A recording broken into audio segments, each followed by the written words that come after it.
Assalamualaikum warahmatullahi wabarakatuh. Kami dari kelompok 3 akan menjelaskan mengenai komputasi hijau atau green computing. Di sini kami berlima akan memperkenalkan diri terlebih dahulu. Pertama, saya sendiri Muhammad Azhar Arwan, NRP 7007.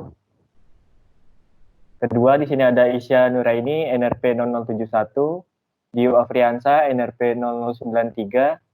Hanif Waskito, NRP 121, Michael Gary Ringgas, NRP 145. Baik, langsung ke materi yang pertama. Next, di sini ada definisi dari komputasi hijau itu sendiri.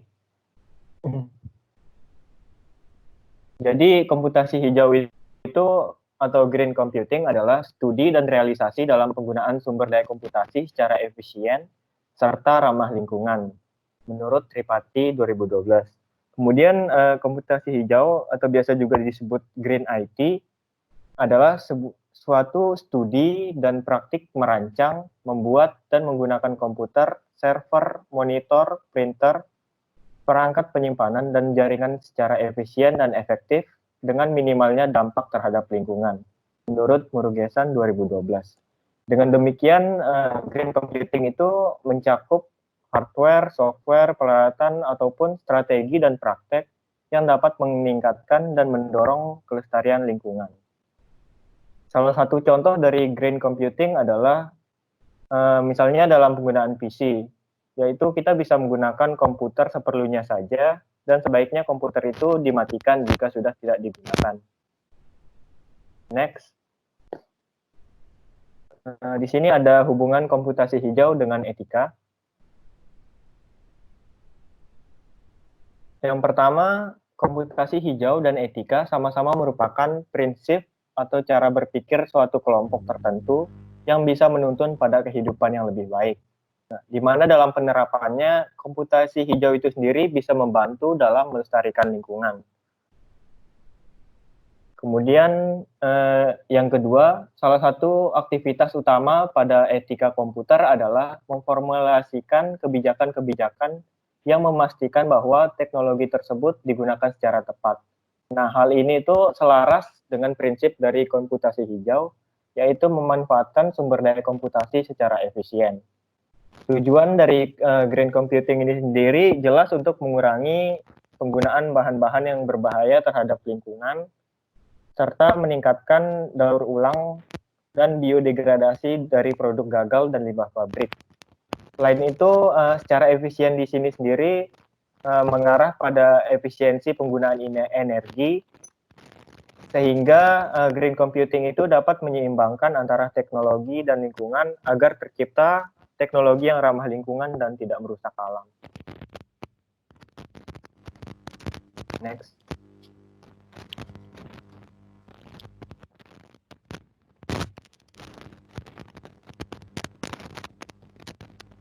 Untuk selanjutnya, peraturan komputasi hijau di Indonesia.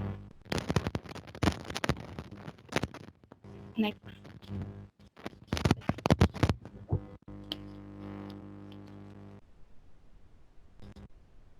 Yang pertama ada Undang-Undang Nomor 32 Tahun 2009 tentang perlindungan dan pengelolaan lingkungan hidup yang menyatakan bahwa kualitas lingkungan hidup yang semakin menurun, pemanasan global yang semakin meningkat, telah mengancam kelangsungan kehidupan manusia dan makhluk hidup lainnya, sehingga perlu dilakukan perlindungan dan pengelolaan lingkungan hidup. Selanjutnya ada PP nomor 70 tahun 2009 tentang konservasi energi. Konservasi energi adalah upaya sistematis, terencana, dan terpadu guna melestarikan sumber daya energi dalam negeri serta meningkatkan efisiensi pemanfaatannya. Dalam pasal 8 menyatakan bahwa masyarakat bertanggung jawab mendukung dan melaksanakan program konservasi energi ini. Selanjutnya ada Undang-Undang Nomor 30 Tahun 2007 tentang energi yang mengatur penyediaan dan pemanfaatan energi secara berkelanjutan. Next.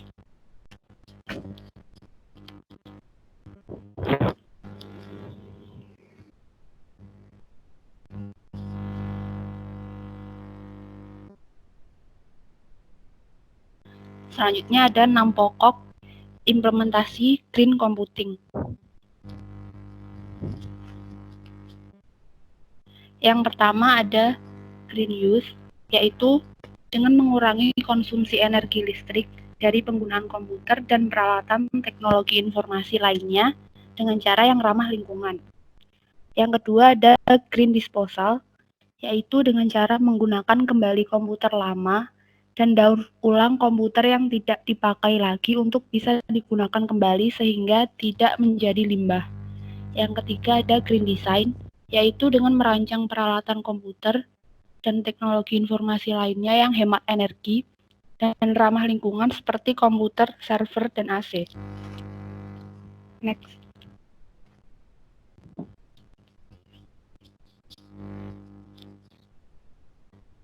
Yang keempat ada green manufacturing, yaitu dengan menyertakan bahan baku pembuatan produksi komponen elektronik, komputer, dan teknologi informasi lainnya untuk menekan dampak terhadap pencemaran lingkungan.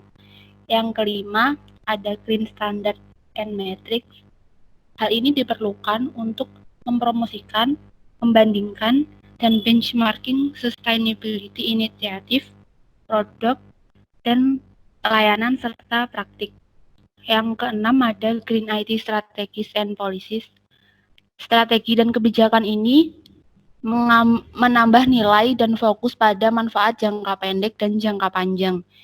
Ini diselaraskan dengan strategi dan praktik bisnis yang ada.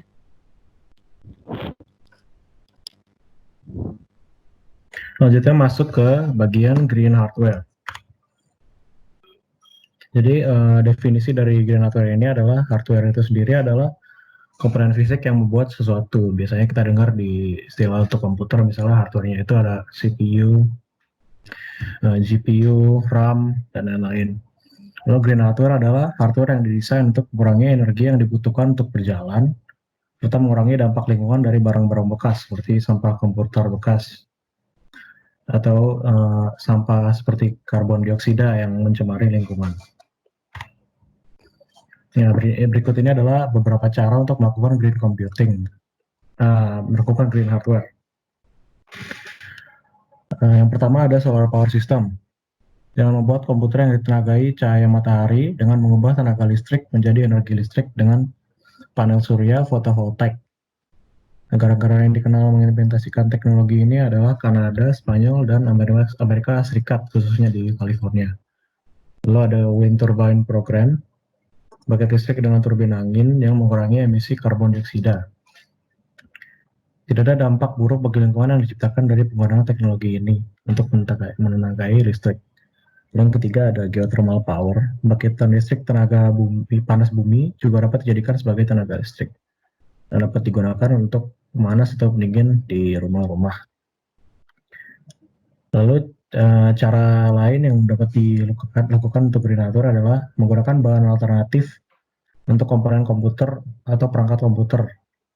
Misalnya menggunakan mouse yang dibuat dari bahan kayu dibandingkan plastik, karena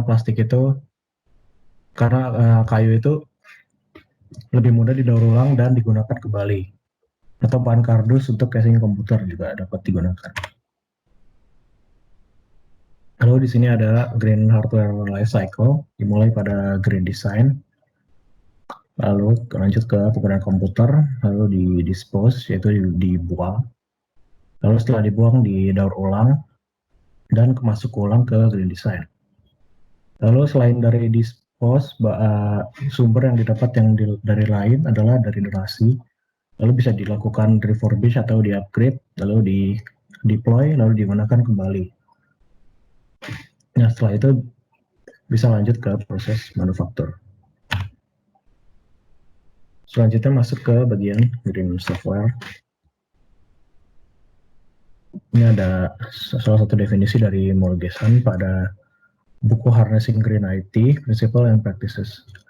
Computer software that can be developed and used efficiently and effectively with minimal or no impact to the environment. Jadi, softwarenya itu tuh disebut green jika dikembangkan dan digunakan secara efisien dan efektif dengan tidak ada dampak buruk ke lingkungan. Nah, apapun alasan penerapan green software, diperlukan adanya strategi keberlanjutan. Green software harus mencakup beberapa fase siklus hidup perangkat lunak. Nah, dengan ini kami menjelaskan cara menangani design, implementation, dan operation. Yang pertama, green design. Seperti yang tadi sudah dijelaskan, efisiensi energi adalah masalah kualitas sistem software. Nah, jadi kualitasnya itu bisa disebut seberapa efisien software itu menggunakan energi. Dan karena itu harus ditangani pada tahap awal, desain dan arsitektur. Lalu yang kedua ada green implementation. Agar suatu dianggap hijau, proses produksinya harus menjaga emisi gas rumah kaca dan konsumsi sumber daya alam yang tidak dapat diperbaharui seminimal mungkin. Lalu yang ketiga ada green operation. Berbagai cara untuk mengurangi jejak karbon operasi sendirinya adalah dengan penghematan langsung dan tidak langsung. Kalau untuk penghematan langsung, tujuannya adalah untuk mengurangi jejak karbon yang disebabkan oleh artefak TI, misalnya seperti yang tadi mengganti bahan yang digunakan untuk hardware, tapi dalam kasus ini adalah software. Misalnya dalam pembuatan software tersebut membutuhkan sesuatu yang menyebabkan banyak jejak karbon, tapi diganti menjadi yang tidak. Penghematan tidak langsung dilakukan dengan memengaruhi artefak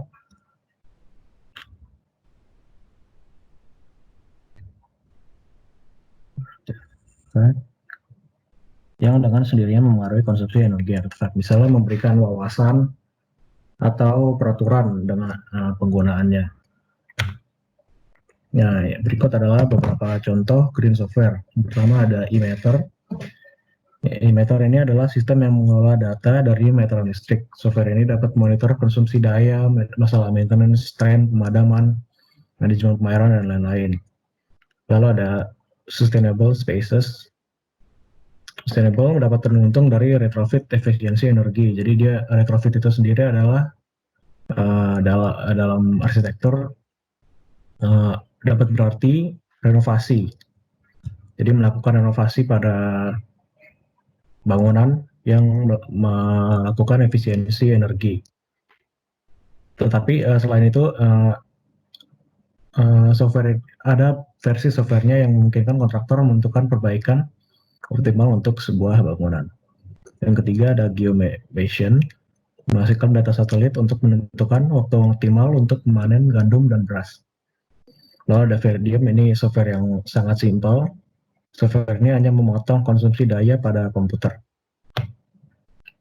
Tapi tentu saja memotong konsumsi daya tersebut termasuk dalam mengurangi emisi karbon dioksida dan juga penggunaan daya yang bisa disebut green. Yang ketiga ada green road. Dan green road ini ada komponen perangkat kerasnya yang ditaruh di mobil untuk mempelajari kebiasaan mengemudi. Data tersebut kemudian diunduh ke aplikasi perangkat lunak yang memberitahu cara menghemat bensin dan mengurangi kecelakaan dengan mengubah kebiasaan mengemudi seseorang. Yang berikutnya ada isolar, perangkat lunak yang mengatur pergerakan heliostats reflektif untuk mengoptimalkan produksi panas dalam boiler di atas menara. Lalu ada Fast Panel Technologies, ini memonitor fotovoltaik seperti teknologi yang tadi digunakan, dan kerja sistem tata surya termal untuk energi listrik. Lalu ada SPOT, Sensor Placement and Orientation Tool. Software ini membantu arsitek menempatkan sensor sehingga penghuni dapat memanfaatkan di siang hari. Jadi, letakkan sensor untuk mengatur jumlah cahaya natural yang dapat dimasukkan ke dalam ruangan. Misalnya pada siang hari, softwarenya itu mengatur agar cahayanya itu banyak, dan saat malam hari, saat tidak ada sinar matahari, maka akan otomatis menyalakan lampu. Tapi seperlunya tidak berlebihan konsumsinya.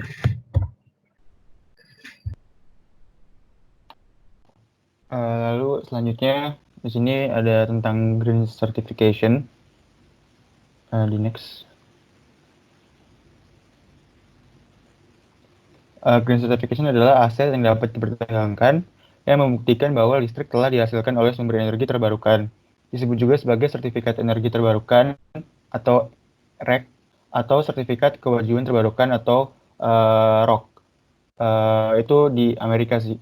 Terus Green Certificate biasanya dikeluarkan per 1 MWh daya terbarukan atau jumlah sertifikat hijau mungkin tergantung pada sumbernya, di mana teknologi yang lebih hijau atau lebih inovatif dapat memperoleh lebih banyak sertifikat daripada teknologi lain per MWh dari daya yang dihasilkan.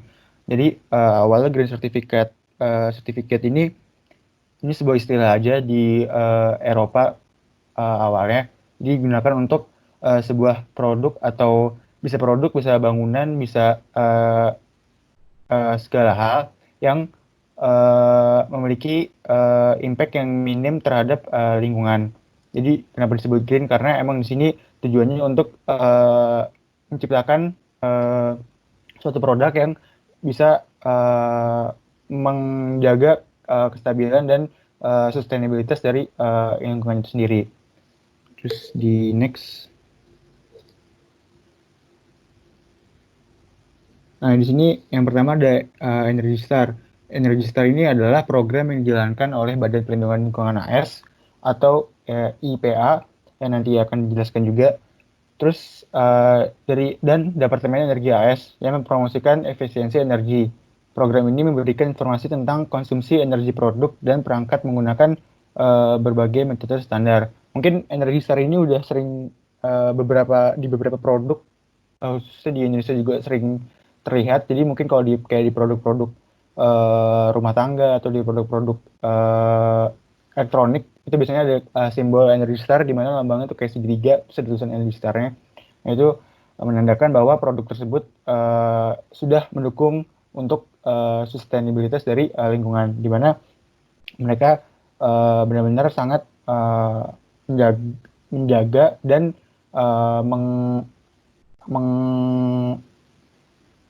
memastikan bahwa produknya tidak memiliki dampak yang buruk pada lingkungan. Untuk mendapatkan sertifikat Energy Star ini dibutuhkan beberapa syarat. Yang pertama itu memenuhi definisi salah satu jenis properti yang memenuhi syarat.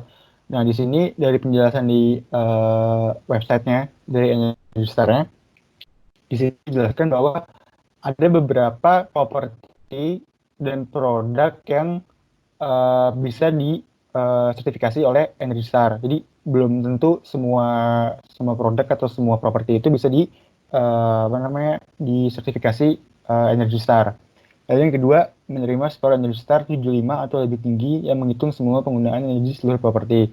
Maksudnya di sini benar-benar dihitung dalam penggunaan sehari-harinya itu properti atau produk tersebut memakan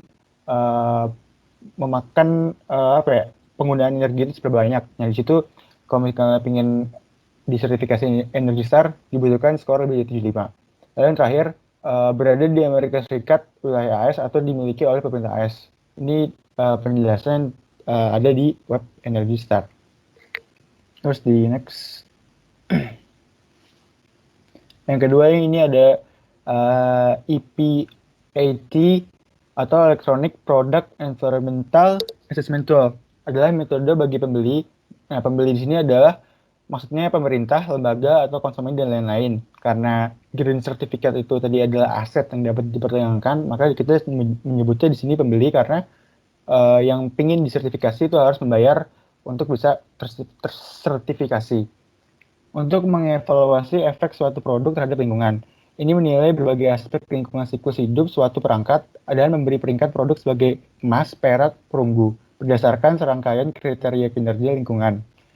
EPAT dikelola oleh Green Electronic Council, sebuah organisasi nirlaba yang didirikan pada tahun 2005 untuk menginspirasi dan mengkatalisasi kepemimpinan lingkungan di seluruh siklus hidup teknologi elektronik. Nah, tadi disebutkan bahwa ada tingkatannya, yaitu emas, perak, dan perunggu. Nah, untuk mendapatkan sertifikat dengan berbagai tingkat ini ada syaratnya. Yang pertama, untuk mendapatkan tingkatan bronze itu harus terpenuhi semua kriteria yang diwajibkan. Jadi di sini ada beberapa kriteria yang diwajibkan jika badan tersebut ingin produknya tersertifikasi EPEAT, nah itu ada beberapa syaratnya dan berbeda-beda. Jadi di sini makanya ada syarat wajibnya. Lalu tingkat silver ini setelah tadi kalau misalnya pembeli itu pengen dapetin sertifikat yang lebih tinggi lagi, itu naik ke silver. Syaratnya adalah terpenuhi semua kriteria yang diwajibkan, plus terpenuhi 50% kriteria opsional. Jadi di sini udah ada syarat wajib ditambahi seperti nilai tambahan. Nah itu harus dipenuhi 50% untuk bisa mendapatkan sertifikat yang bertingkat silver. Lalu terakhir ada gold, yaitu syaratnya terpenuhi semua kriteria yang diwajibkan, plus terpenuhi 75% kriteria opsional. Next. Terakhir ada EPA, Environmental Protection Agency, adalah agen independen, khususnya agen eksekutif independen dari pemerintah Federal Amerika Serikat untuk perlindungan lingkungan. Ini dibentuk oleh Presiden Richard Nixon tahun 1970. Jadi di Amerika itu yang mengeluarkan sertifikat green certificate tersebut itu salah satunya badannya adalah ini. Namun ada beberapa sertifikat lain yang tidak memerlukan harus lewat dari badan dari badan Environmental Protection Agency ini. Jadi kayak Energy Star tadi kan juga adalah program gabungan dari EPA ini dengan dinas lain. Jadi EPA ini memang bertanggung jawab untuk meningkatkan dan menyadarkan masyarakat tentang sustainable environment gitu sih. Terus di next. Terus yang selanjutnya ini ada tentang virtualisasi dalam komunitas hijau. Next.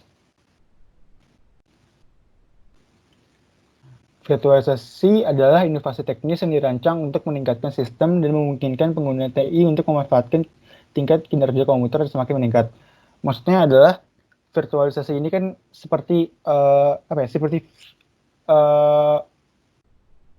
tidak nyata, virtual gitu.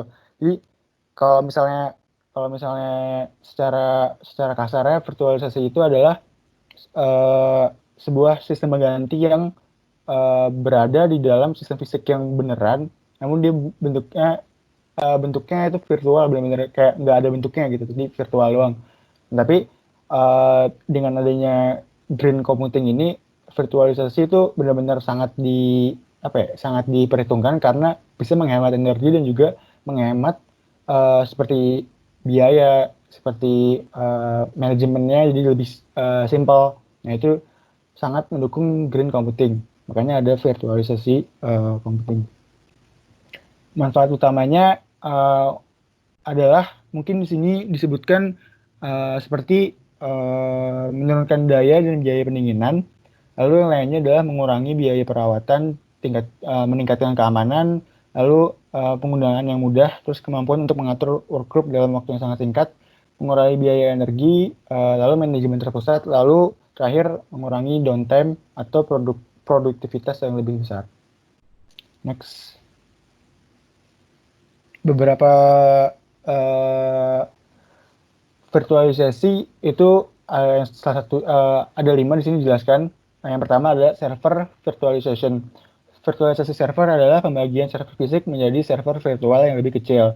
Jadi intinya sama tadi yang seperti saya sebelumnya sudah jelaskan bahwa sebenarnya server ini hanya punya satu server fisik, namun di dalamnya ini ada beberapa server-server yang sepertinya ada tapi fisiknya tidak rata. Nah itu bisa dibagi-bagi dari server fisik itu, di dalamnya itu dibagi-bagi menjadi server-server kecil yang punya tugas masing-masing, sehingga orang-orang atau perusahaan itu tidak perlu membeli server fisik banyak-banyak, cukup memaksimalkan server yang dia punya sedikit namun fungsinya setara dengan membeli server yang banyak gitu. Jadi memakai satu tapi dimaksimalkan. Next. Yang kedua, di sini ada application virtualization. Virtualisasi aplikasi adalah teknologi yang memungkinkan pengguna untuk mengakses dan menggunakan aplikasi dari komputer terpisah daripada yang dimana aplikasi diinstal. Maksudnya adalah seperti kita memakai Word, Word online, PowerPoint online, Excel online. Nah, itu kita tidak perlu tidak perlu menginstal aplikasi-aplikasi tersebut di laptop kita. Kita bisa menggunakannya tanpa perlu adanya aplikasi tersebut di hardware kita. Jadi itu bisa mengurangi space, bisa memperbanyak space agar menjadi lebih efisien, sehingga kalau pakai aplikasi virtual ini kita tidak perlu mempunyai aplikasi tersebut, namun bisa menggunakannya secara menggunakan aplikasi tersebut dengan tingkat yang sama seperti kita mempunyai aplikasi tersebut. Next. Yang ketiga dari network virtualization. Virtualisasi jaringan adalah metode menggabungkan sumber daya yang tersedia dalam jaringan untuk mengkonsolidasikan beberapa jaringan fisik, membagi jaringan menjadi beberapa segmen, atau membuat jaringan perangkat lunak antara mesin virtual. Jadi intinya sama seperti sebelum-sebelumnya. Di sini kita kayak mempunyai jaringan satu, tapi dibagi ke beberapa jaringan yang banyak. Mungkin contoh yang bisa disebutkan itu seperti VLAN, virtual LAN. Jadi di situ ada satu jaringan tapi dibagi-bagi ke dalam beberapa jaringan. Nah, di sini tujuannya untuk mengoptimalkan kecepatan, keandalan, fleksibilitas, skalabilitas, dan keamanan jaringan. Dikatakan sangat berguna dalam jaringan yang mengalami lonjakan penggunaan yang tiba-tiba besar dan tidak terduga. Next. 4. Ada storage virtualization. Virtualisasi penyimpanan adalah penggabungan media penyimpanan fisik pada jaringan, dikelola oleh konsol pusat. Sama seperti sebelumnya, jadi di sini kita mempunyai seperti penyimpanan yang tidak terlihat fisiknya, namun kita bisa menggunakan penyimpanan tersebut setara dengan jika kita mempunyai penyimpanan yang nyata gitu. Virtualisasi penyimpanan seperti ini umumnya menggunakan konsep storage area network. SAN merupakan sebuah jaringan berkecepatan sangat tinggi yang khusus terdiri dari server dan media penyimpanan. SAN adalah solusi konfigurasi masa depan media penyimpanan data dalam jumlah besar berbasis online. Ya, jadi kayak istilahnya kayak Google Drive gitu. Kayak kita nggak mempunyai penyimpanannya, tapi kita bisa menyimpan di situ. Itu kayak storage virtualization. Terus yang terakhir, next. Yang terakhir di sini ada desktop virtualization. Virtualisasi desktop sering disebut virtualisasi klien, adalah teknologi virtualisasi yang digunakan untuk memisahkan lingkungan desktop komputer dari komputer fisik. Virtualisasi desktop dianggap sebagai jenis mode komputasi klien server karena desktop tervirtualisasi disimpan pada server yang terpusat atau jauh dan bukan mesin fisik yang divirtualisasi. Ini sedikit mirip sama kayak application virtualization. Namun di sini kalau application itu hanya bersifat aplikasi, di sini desktopnya jadi kita benar-benar kayak pakai desktop virtual. Jadi kalau misalnya contohnya itu mungkin kalau kita pakai kayak virtual machine virtual machine yang bisa kita menggunakan misalnya kita mempunyai OS Windows tapi kita ingin menggunakan Mac, kita bisa menggunakan virtual desktop machine gitu. Jadi kayak desktop virtual lah istilahnya. Mungkin sekian, bisa di next. Ya, jadi berikutnya itu berbicara tentang cloud computing. Jadi sebelumnya kenapa dibahas cloud computing? Jadi ini tuh cloud computing sendiri ini tuh merupakan salah satu bentuk penerapan dari yang udah jelaskan sebelumnya, yaitu tentang virtualisasi. Oke, mungkin bisa di next. Nah, jadi secara konsep apa sih cloud computing atau komputasi awan itu? Jadi cloud computing itu merupakan teknologi yang menjadikan internet itu sebagai pusat pengelolaan data dan aplikasi. Jadi maksudnya di sini user itu istilahnya dia memiliki akses, ya kan, memiliki akses di internet itu, di mana user itu mampu mengolah datanya, baik itu menyimpan, mengedit. Nah, dia itu tanpa memanfaatkan atau memiliki perangkat kerasnya, seperti itu. Next. Nah, jadi pada cloud computing ini itu ada 3 model pengiriman. Yang pertama itu software as a service, jadi di mana itu layanan yang menggunakan aplikasi yang disediakan oleh penyedia layanan. Jadi contohnya mungkin bisa kita lihat dalam kehidupan sehari-hari seperti penggunaan Google Apps, ya kan, kayak Word Online, PowerPoint Online dan sebagainya. Ada juga Office 365 atau mungkin Adobe Creative Cloud.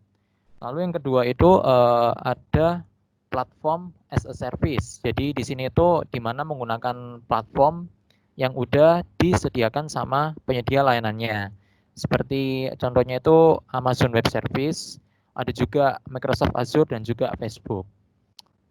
Lalu berikutnya itu ada berupa infrastruktur as a service. Jadi di sini itu penggunaan infrastruktur yang telah disediakan oleh penyedia layanan. Contohnya mungkin itu ada Google Compute Engine, ada juga DigitalOcean dan juga lain sebagainya. Next. Nah, di sini selain model pengiriman, ada juga model penyebaran atau deployment dari cloud computing ini. Jadi yang pertama itu ada public cloud. Jadi di mana itu dalam istilahnya dalam satu awan itu, dalam satu server itu bisa ditempati oleh beberapa user atau pengguna.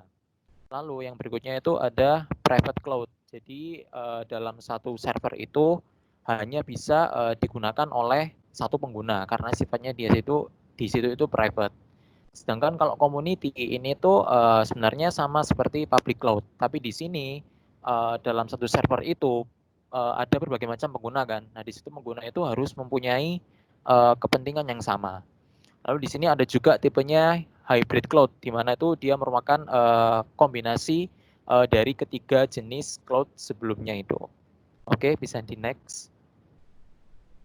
Nah, ini contoh umumnya, secara umum, apa aja sih, maksudnya penerapan dari cloud computing itu mungkin bisa seperti Google Drive, ada juga Dropbox, atau mungkin OneDrive dari Microsoft, atau juga seperti Box itu. Ini contoh secara umumnya. Oke, next. Nah, di sini kan dengan konsep virtualisasi ini itu pengguna itu dapat efektif dan efisien. Jadi sehingga mereka itu nggak perlu punya perangkat kerasnya, tapi mereka tetap bisa melakukan seperti penyimpanan dan juga pengeditan gitu. Lalu dari virtualisasi ini itu juga didukung oleh alasan kedua, yaitu automation software. Jadi ini tuh merupakan perangkat lunak dari penyedia layanannya, di mana automation software ini itu merupakan perangkat lunak yang mampu memaksimalkan dari utilitasnya itu, sehingga penggunaan infrastruktur itu menjadi minim, sehingga di situ dapat efektif dan efisien. Lalu alasan ketiga yaitu pay per use and self service. Jadi di sini tuh baik pengguna yang sifatnya dia individu ataupun kelompok, dia itu hanya membayar apa yang dia gunakan. Nah, jadi kan di situ kan nggak ada yang atau yang terbuang sia-sia gitu loh dari penggunaannya itu. Lalu alasan keempat itu ada multi tenancy. Jadi di mana itu seperti public cloud. Jadi dalam satu server itu nggak hanya bisa digunakan oleh satu orang. Di situ bisa digunakan oleh berbagai orang atau multi user, sehingga istilahnya jumlahnya itu dapat dimanfaatkan secara maksimal gitu. Oke, next. Nah, di sini berikutnya itu ada European Union's Waste Electrical and Electronic Equipment atau WEEE. Itu di sini merupakan peran atau kebijakan Uni Eropa dalam menangani sampah yang sifatnya itu elektronik. Oke, next. Nah, jadi di sini sebenarnya apa sih sebenarnya Waste Electrical and Electronic Equipment itu atau WEEE ini? Jadi berdasarkan peraturan dari Uni Eropa tahun 2002.